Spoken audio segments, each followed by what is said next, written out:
Hey everybody, Roger Levin here, and you're seeing me in my reading glasses because I've got a list called 11 Dumb Things Dentists Do. Now, that sounds terrible, but I'm a dentist, so I said to myself, should I call it 10 Dumb Things Dentists Do? I'm one of you, I did them, you might be doing some, and it's kind of fun to look at, but it's also really important, so here we go. Number one, don't undermine your office manager. If you undermine your office manager, if you countermand what she's told people, you will kill the authority position of your office manager. Remember, all of these, if done properly, will lead to higher practice production, our number one goal at Levin Group. Number two, don't allow a hygienist to leave simply because she wants more money unless it's astronomical. There are ways to increase hygiene compensation. We have a shortage out there, such as bonus systems. Number three, don't keep toxic staff members. You may feel like, oh my God, I don't want to go through the pain and suffering of a new staff member. But if you keep a toxic person, the whole staff becomes toxic, radioactive, and you'll eventually lose the person anyway and be sorry you waited that long. Number four is moving to a more expensive office when you don't need it. We're getting too many calls and new clients that move to bigger offices. They can't fill them. The overhead's choking them, and we're working to get their production up, which is the counteroffensive to overhead that's too high. Number five, don't hire an associate you don't need. We see this all the time. You probably need better management systems and expertise in doing that before you go off and hire an associate thinking that will solve all of your problems.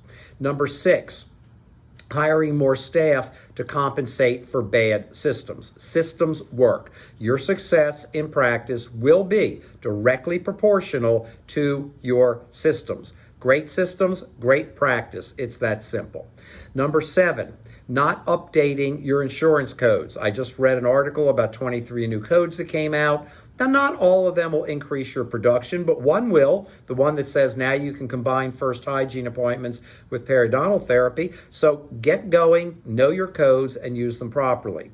Number eight, not having meetings. You need 3 meetings. You need a morning meeting, a monthly business meeting, and an annual strategic planning meeting. Meetings facilitate decision-making, vision, communication, and reinforce the mission of the practice. Number 9, not updating your technology. We don't want you to overspend, but we don't want you to wait too long either. And then there's that lag where your production's not growing because you didn't become more efficient. Number 10, not expanding when you should. There are times to add a room or 2 rooms or even move an office responsibly with good thought planning.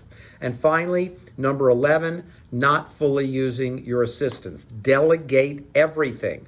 Delegate everything. Let me say that a third time. Delegate everything you possibly can. That's what great leaders do. That's what makes them efficient. That's what makes them productive. And the dentist is the most productive person in the practice in terms of building practice production. So I hope you enjoyed those. That was fast, but it was a good review. Some of those were new for you.